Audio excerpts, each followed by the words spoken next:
Okay, so let's talk about general relativity. We are going to, so I'm going to try to cover everything up to, so we can talk about gravitational collapse. Before we talk about gravitational collapse, we have a lot of background to cover, one of them being physics in slightly curved space. Then we're going to talk about Schwarzschild metric, and then we have to talk about stress energy tensor in the Schwarzschild metric, and then well, this is the first step. So suppose we have a metric. Well, we have this metric. This is a slightly curved metric. What that means is it's very close to being the special relativity metric. Well, why? Because we have a function here that's very small. It's negligible, right? So when this is well, just take a look when this goes to 0. If this is absolute 0, I forget negative signs here. When this is 0, it just becomes the special relativity metric, right? This equal to 0, then the square is just -1. Well,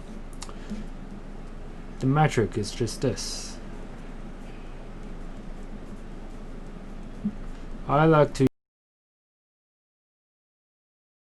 simpler for me, but it's up to you. Well, it looks just like the it looks just it is exactly what I'm talking about. It is exactly a special relativity metric, right? So what we're gonna do is we're gonna try to calculate the motion of a free fall.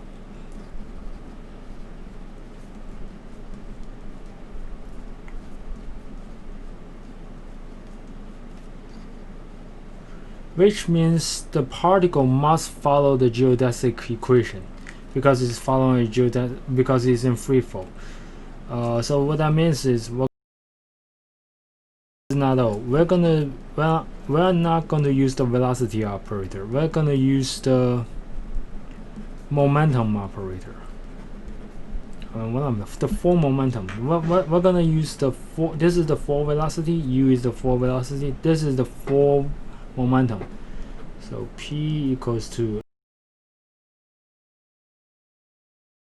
So let's rederive. So, well, this is true. You can verify this is true. Just use the laws of geodesic and straightforward, right? Okay, so let's. What I'm supposed to do? Yeah. Okay, so let's rewrite this whole thing. So this becomes what?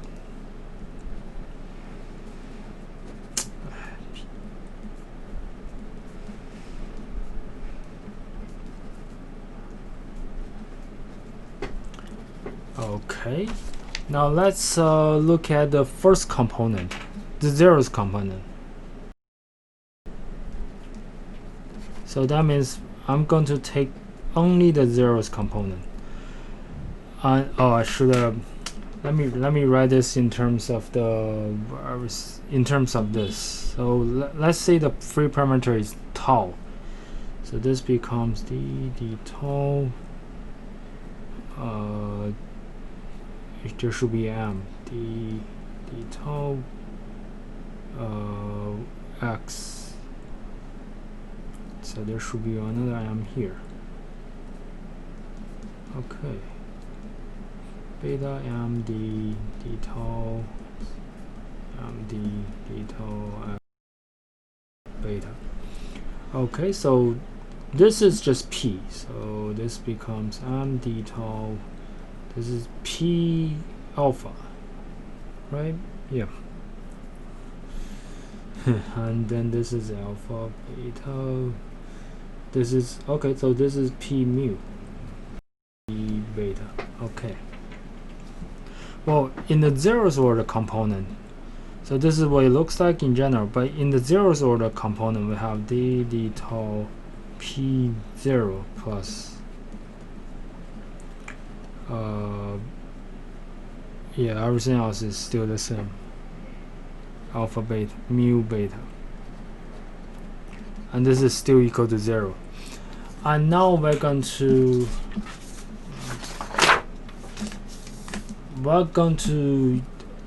solve this equation. And here we can assume something. We assume non-relativistic velocity.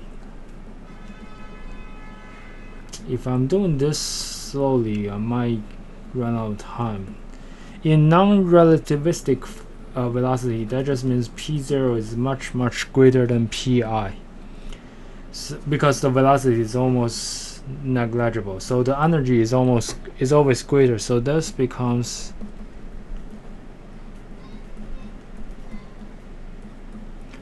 p0 square equal to 0. And you solving this, you solve this, and you use the. Why am I rushing myself? Well, anyway, so this you have to use the Christoffel symbol, and this is, let's see if I remember. So the Christoffel symbol is used in terms of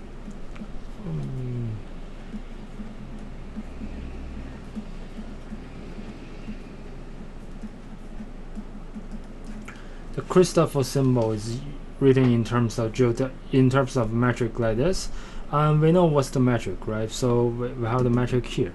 So let's see if g. Well, anyway, I know the answer. Why am I doing? Well, anyway, so after you solve this, you use the non-relativistic velocity assumption to come to here. And then you